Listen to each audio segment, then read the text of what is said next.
My guest in this episode is Regan Barker, Head of Client Relationships and Sales Enablement at Grant Thornton, Australia. Regan has a degree in business, marketing and HR, but an early career decision led her into BD and now sales. She's worked in accounting, law and financial services in Sydney, Melbourne and now Brisbane. Her first career decade could be seen to be slightly erratic, though I'm sure it will all make sense. She is now a leading voice on sales strategies for professional services and was recently included in the Sales Enablement Collectives People to Watch in 2024. So it's fantastic that we can hear her now. Welcome to the podcast, Regan. Hello. Hi, Graham. It's so lovely to catch up. It's great to see you. How is sunny Brisbane today, or how was it today? Extremely depressing. It actually felt like I was in the north of England, to be honest. Well, where I am. It was, yeah, exactly, raining nonstop. Well, I'm really glad that you've joined our podcast. I've been wanting to have you on the podcast for a while because I saw you on a panel at a conference in Melbourne in October. And I just thought you were incredibly dynamic and just a lot of fun. And I thought, given that what you do is something that we don't talk about very often, which is sales, I thought it'd be really, really interesting to get you in and understand how it is that you went from being a generalist sort of BD exec in a law firm to being head of sales and enablement. Even the job title itself deserves a podcast. How you managed to become head of client relationships and sales and enablement at Grant Thornton, one of the world's largest accounting firms. I'm really interested in the journey. So, but before we get into your career, I'm curious to know, what did you want to be when you were a kid? Well, what I wanted to be versus what I am now are two totally different things. I think I had three ambitions. My first was to be a spy. My second was to be a mathematician to figure out how to get rich. And then the third was actually a human rights lawyer, which I've achieved none of them. So ultimately, you have a bit of a failure on your hands here, Graham. Well, one might say that being a great salesperson, you need to be a little bit of a spy. And you do need to understand numbers, revenue and pipeline. So the maths comes in there. The human rights lawyer, I can't help you, but maybe... No, I think it's about care, to be honest. I think that like what we do is really about mindset, caring for the people that we work with and then also work for as well. So hopefully that part comes across in what we do or what I do. Tell me about your qualifications. So you studied marketing and human resources. So got to that point when you were thinking about what degree to study. Why did you study those two things? Well, I was originally studying a Bachelor of Business and Law. So I actually had 2 years of law school under my belt before I decided to jump. Ultimately, it wasn't really right for me. I thought more I'd go down the path of HR, to be honest. And what happened was the GFC. So I was working immediately after university, went into a professional services firm, actually, an engineering firm. And then from there, I was project administration. Fortunately, there was a role that came up as a junior marketing coordinator. So I thought, well, instead of waiting for a HR role to come up, I'll put in for that. And I was fortunate enough to get it, and the rest is history, really. It was a sliding door moment. You could have been a HR director. I know, I could have been. I think sales is a better fit for me, if I'm completely honest. I think it might be, and I think we'll get into why as we go through the conversation. So you started your professional services marketing career really in the legal industry with Gilbert and Tobin back in 2012. Can you recall why it was that you thought that move into the legal industry would be a good move for you, and why that job in particular would be interesting? Well, I'll tell you a dirty little secret that you can share with all of your listeners. I actually had another accounting firm on there, but because I jumped ship like every year for quite a few years, the more senior I got, I actually removed some of those junior roles because I see it's always considered a negative. I've found that when I went to Gilbert and Tobin, we could really start there. I really wanted to get exposure into business development. So I heard about this thing, was a part of APSMA and ICON and the Next Steps program that occurred. And I was doing more marketing and digital marketing as it was back then. But it was the business development side for me that really sparked my interest, particularly around pitching, that sales process there around how do we illustrate our capability and go to market. Mm-hmm.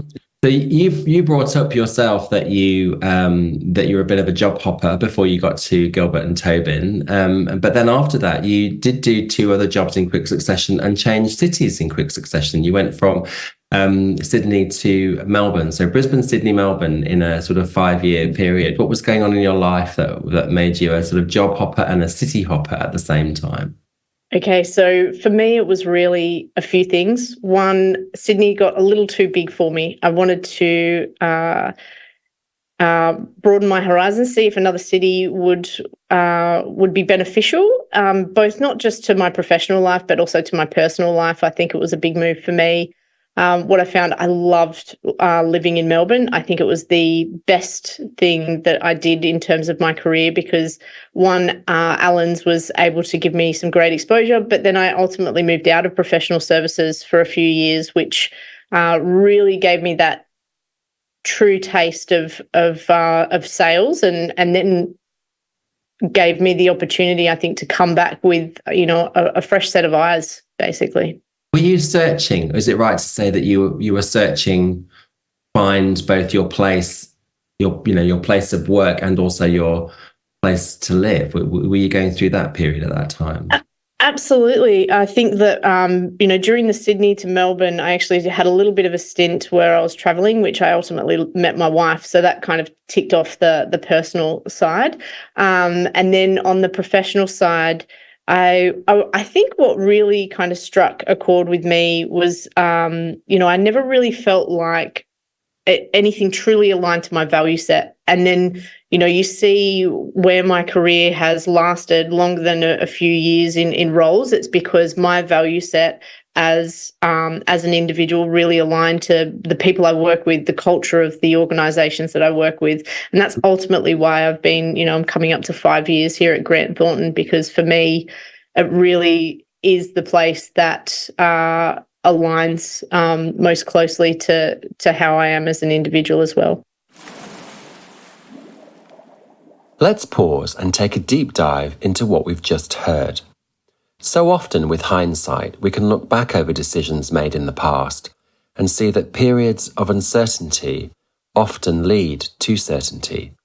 That knowing what you don't want is often the only way to find the path for what you do. For Regan, she was not only searching for the right job, but also the right fit and the right location. It takes courage, self-belief, and determination to navigate periods of uncertainty, but it is these qualities that ultimately led to her later success. Let's return to the interview.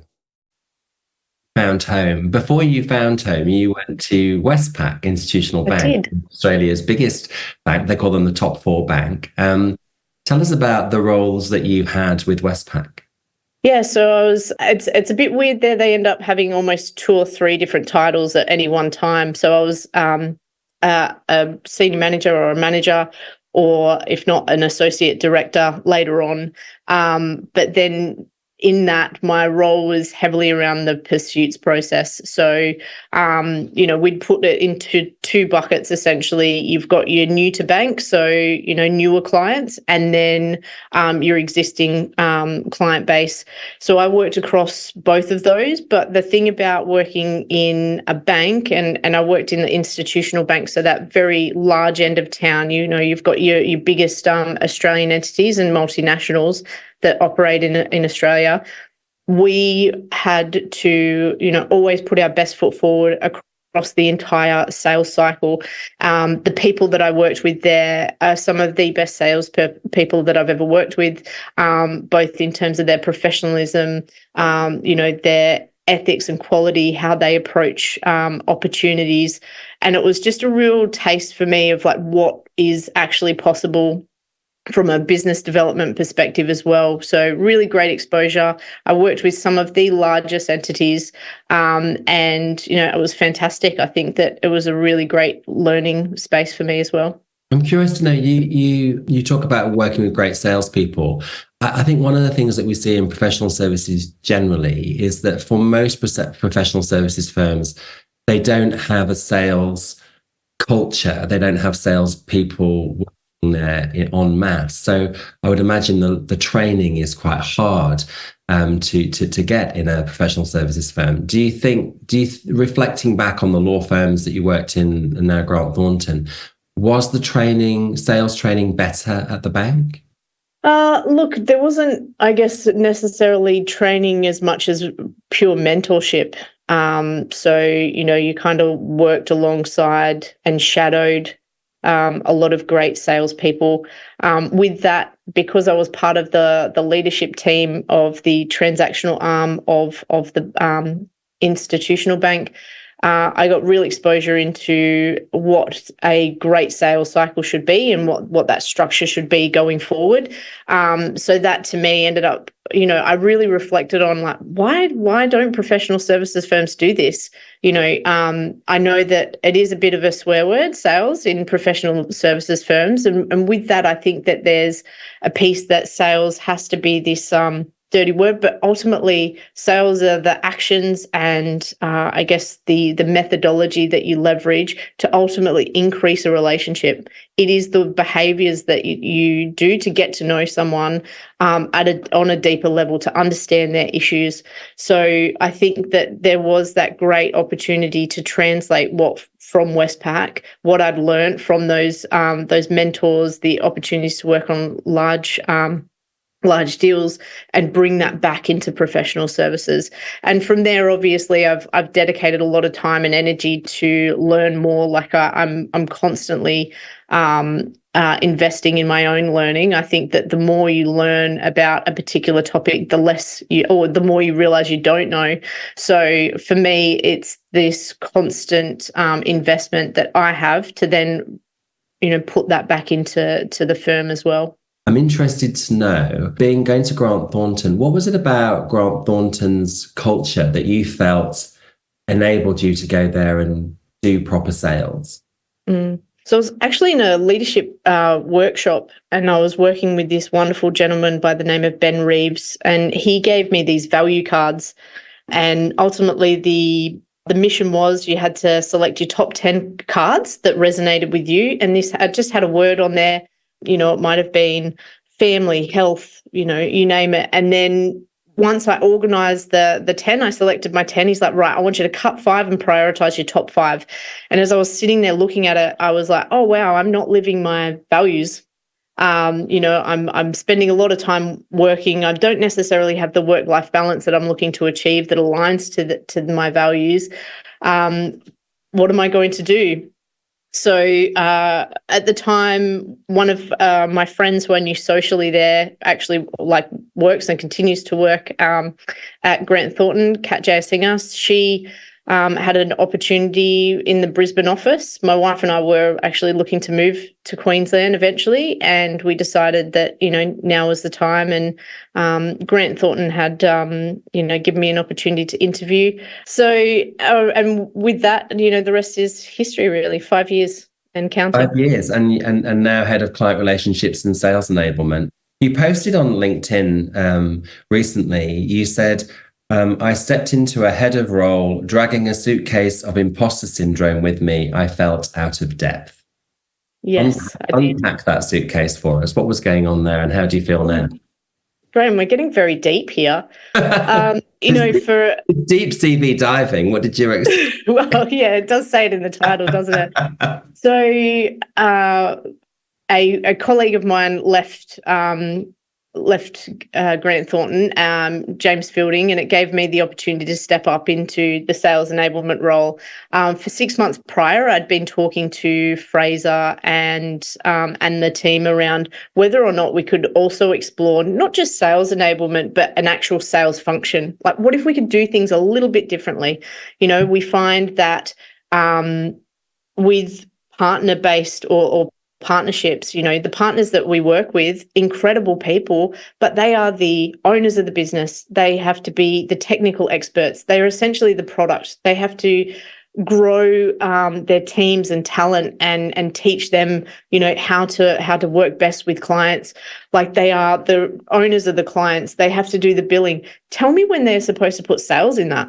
Like, tell me when that's supposed to happen. So for me, I thought, well, what if there's an opportunity here to essentially fast track some of the nurturing that occurs with clients on at least a digital scale, and then also run sales processes in the background and see what that looks like. So we did some pilots and, the first few even inbound inquiries that came in, I ran and they were an absolute success. If I ran the sales process, and brought the partner in as the technical expert, like, together we led the proposal, pricing, whatnot. We submitted our tenders, and then from there we saw a huge uptick in sales success. So within that one channel for over a 12-month period, we actually increased the revenue by 93.7%. So to me, it was like, we have to do this. This is an opportunity. Buyers are changing. Technology is changing. The amount of time available for partners is never going to change. We need to try to do things differently. Talk us through, for people listening who also have a transformation journey in front of them for the organization they work for. You said in your own words, you felt that you were out of your depth. These transformation change journeys are enormous. How did you break it down? You say, so on the one hand that technology is changing really rapidly, clients' behavior is changing really rapidly, the market is changing rapidly. That something has to happen. Where do you start? How do you sort of make sure that you don't just overwhelm everybody with a new system or process? You know what? I'd probably overwhelm them as well, Graham. What I'd say to that, and with going back even to the imposter syndrome piece, is when I ended up getting the role, I was just like, oh my God, I've been talking about this for 6 months. Can it actually work? So then in terms of that, making sure we don't overwhelm pilots is the way to kind of test anything that we do. We do it in a controlled, small way. We really think about what that process should be. We leverage the technology we have, which we're fortunate enough to have a really, really strong tech stack that we're continuing to grow and improve. With that, is adoption 100%? No. Are we striving for it? Yes. Is there a lot of work to do? Yes. So I think with any of that, it's about having a really good plan in place, understanding where you want to get to, but also, acknowledging that you have to pivot along the way as well. So for many parts of this, it was really building the path as we walk it, essentially. And I think that we just work towards a milestone, take a break, see what it looks like. Has it worked? Reflect on those learnings, go from there.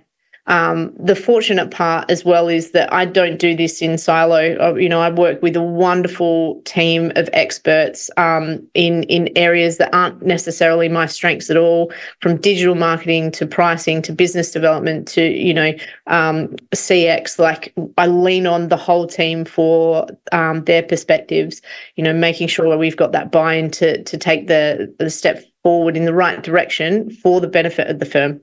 You talk about having a tech stack and being fortunate enough to have a tech stack. Not every professional services firm has one. That in itself is a huge transformational journey, working out what tech stack you need. So talk me through, the core of sales really is building relationships, and it's often cited as being the cornerstone of success for sales, having strong relationships. And you came out of a client relationship manager role. How do you approach relationship building with clients? And do you have any anecdotes you can share that would be useful for people who are relying on just very basic client relationship skills rather than technology enabled? Yeah, I think probably, I mean, the first anecdote is don't use the wrong name. I have done that when trying to call a client before and left a voicemail and then tried to call them on a different phone because I never left my name in the end. So use the person's right name. In terms of technology, look, it is the way forward. I think that no matter what, it's not something that we can avoid forever. I know that a lot of firms haven't invested technology in or invested in technology, but with that, we do have to go there, because if we're thinking about the buyers in which we're dealing with, buying parties are increasing. The number of generations within a buying party are increasing. The way people buy is changing. So they're already almost like 70 to 80% through a buying process before they even reach out to you. So what does that say? So we need to start using technology to be able to identify what that looks like for our chosen ideal client. In terms of, how to do it without the technology, look, I know a lot of salespeople that can sell without, you can still do the cold call. You can still leverage things like LinkedIn, which is essentially free. What I would say is just have a good process. Be able to connect with individuals on multiple channels. So email, LinkedIn, phone. Be able to have a really good insight, making sure that you lead with insights. Essentially, all our buyers want to be educated. They don't want to be sold to. The way they're being sold to right now is essentially on LinkedIn, a connect and pitch slap. You want to be the opposite of that. You want to be able to drive long-term relationships. Don't see it as transactional, see it as a long-term investment. We hear a lot that in professional services, clients buy people as much as they buy expertise. What's your thought on that?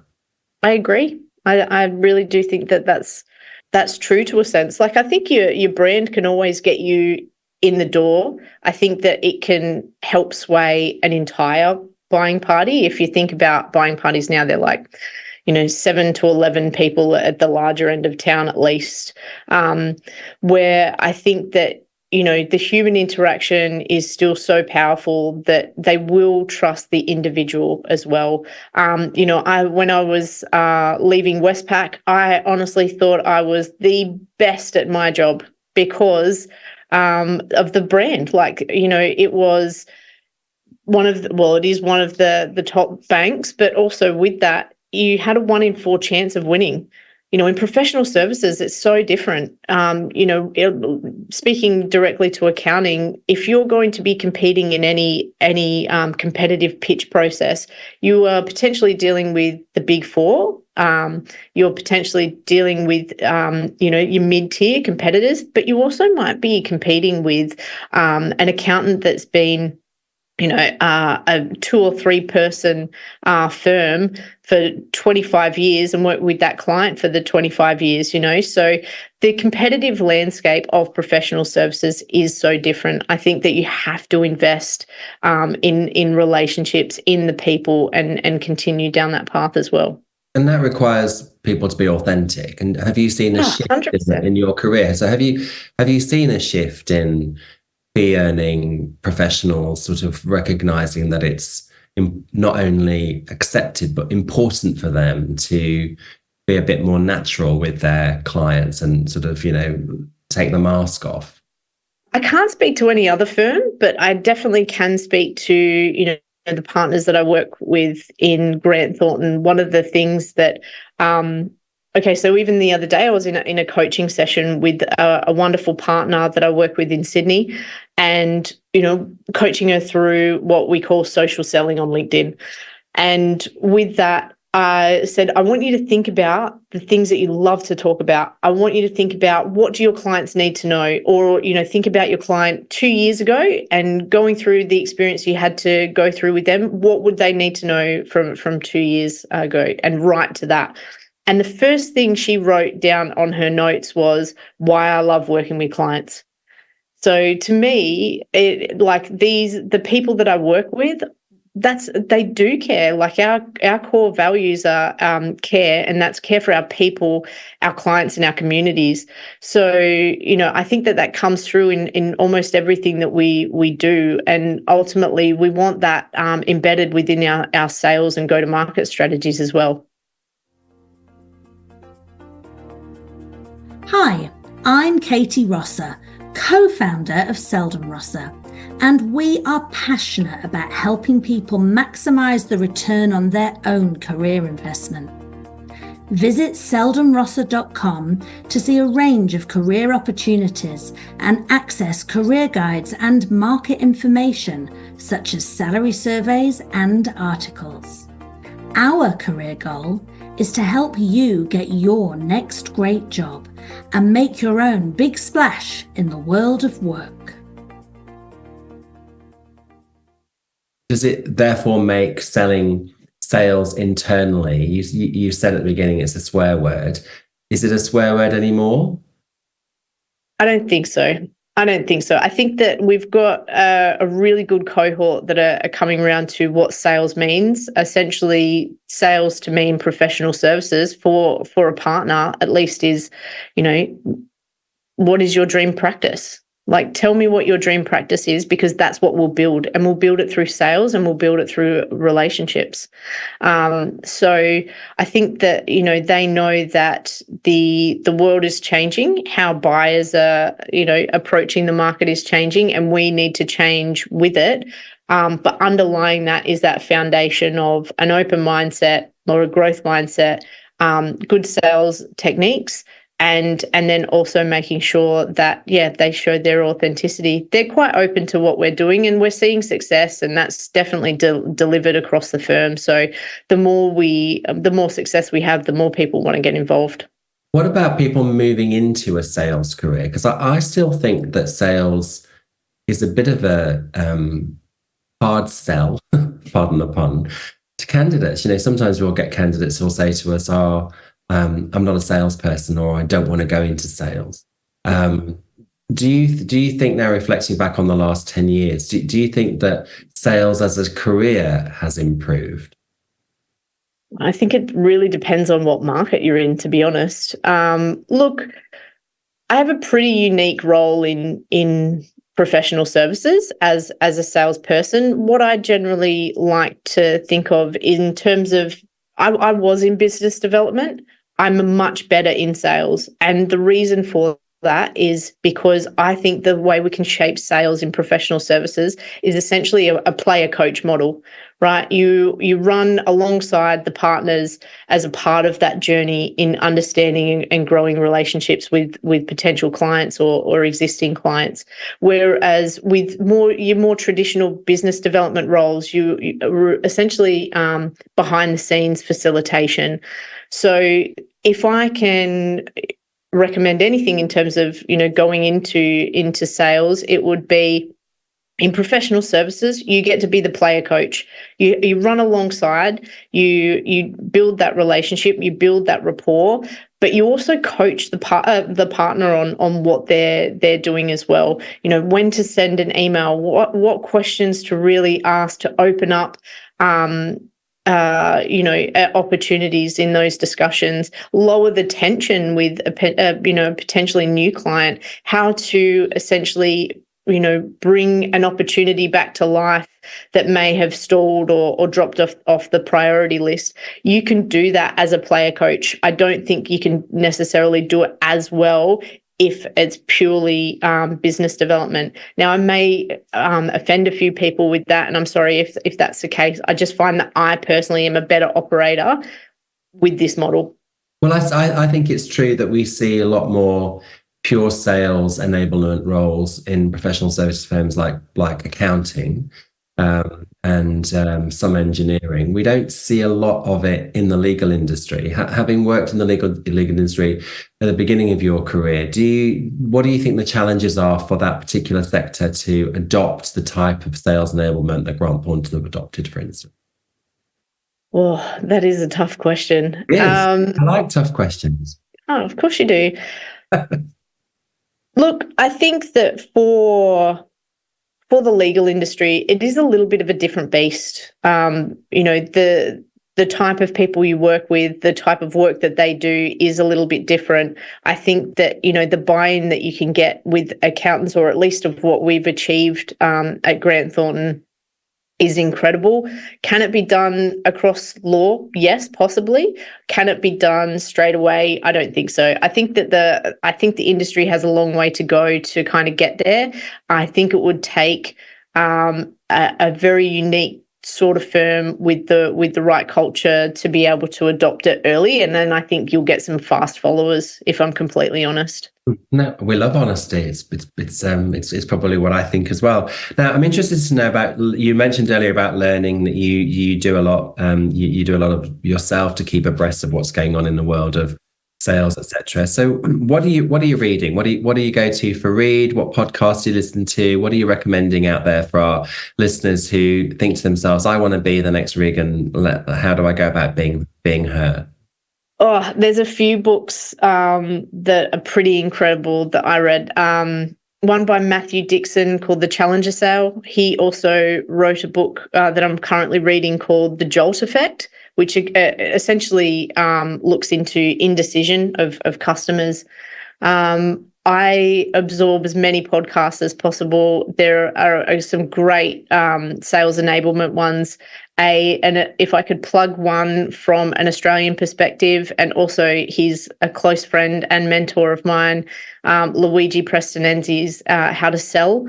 I think with a lot of podcasts is that you shouldn't just draw on professional services. You need to go deeper B2B and understand that while professional services is different from, the services delivered, the actions from a marketing business development perspective can be easily adopted, or at least parts of it taken on board for new ways to go forward with professional services.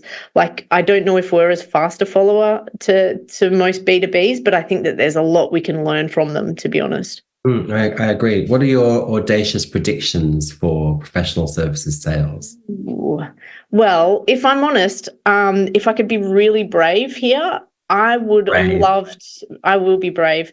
I would love to create a legacy around sales and sales enablement. I would love us as an industry to transform business development into also sales roles. I would love that, other firms adopt and transform their inbound sales processes. I think we have a great opportunity to take on more on that side. Like I was saying before, the time is limited for the technical experts, but what we can help do is actually nurture relationships of both existing and potentially new clients. And I think that that's something where we could change the script from this, support services or operational, teams to essentially like fee generators, which is how I would define what me and my team do. We help generate fees. We don't build them, but we do generate them. I completely agree. There'll be cheers around the world when people listen to that. My final. It's not really a question. It's asking you to reflect on something. You've recently been recognised as a rising star in the industry of sales enablement, which is amazing achievement. Well done to you. What is it about you, do you think, that's allowed you to be successful in selling and to be recognised in that way? And what advice would you give other people about how to navigate a career here to get to the sort of place that you've got to? For me, what really changed the script was taking charge of my career. So, we've seen that, yes, I've jumped from role to role early on, but there was a moment where when it got to that value set, I really took charge of what I was doing. And, you know, I probably got there a little bit slower than others. But what I found was that my value set ended up being my North Star to learning, to where I understood of what excited me, what really helped me like spring out of bed in the morning. So understanding that. The other piece is you should not wait to take charge of that career. Get a good mentor, get a great mentor, ask wonderful, curious questions, even if you think that they're a bit silly. I think that investing time in learning and outside of, you know, where even you want to focus, see how it connects the dots into the next piece. The more I learn about sales, the more I actually learned about digital marketing, the more I actually learned about CX. So, you know, learn how it all fits together, learn around the commercial acumen of a partnership, understand the power of still that utilization, billable hour, profit margins. You know, you have to absorb as much as humanly possible around that. The other piece is have fun. Like, I think that, you know, with anything that we do, the more we enjoy what we do, the more we give to it, the more we get out of it. So, and a huge part for me, and something that I always talk about, is any change starts with a growth mindset. Simple as that. I talk about growth mindset quite a lot. I do reflect on my journey quite a lot. I think that, you know, one of my biggest things that really held me back was internal dialogue. And then one day I just said, you know what, stuff it. If I do this and I fail, but what if it works? What if we can create something different? And, you know, it just happened to be the right mindset with the right firm, with the right leader to be able to do that. And I'm really, really thankful for all of it. Well, I'm really glad you listened to yourself, because we have loved listening to you. You are really, really motivating. And I think quite a lot of people will want you to be their mentor. So you'll have to turn your LinkedIn off when this goes out, so that you don't get a barrage of requests. I'm glad you found your North Star. I think Grant Thornton found their star. We're very happy to have had you on the podcast. Thank you so much for giving us the time. And Graham, thank you so much. It's always so lovely to catch up, and I can't wait to catch up with you again back in Oz or when I'm in the UK. In real life, yeah. Take care.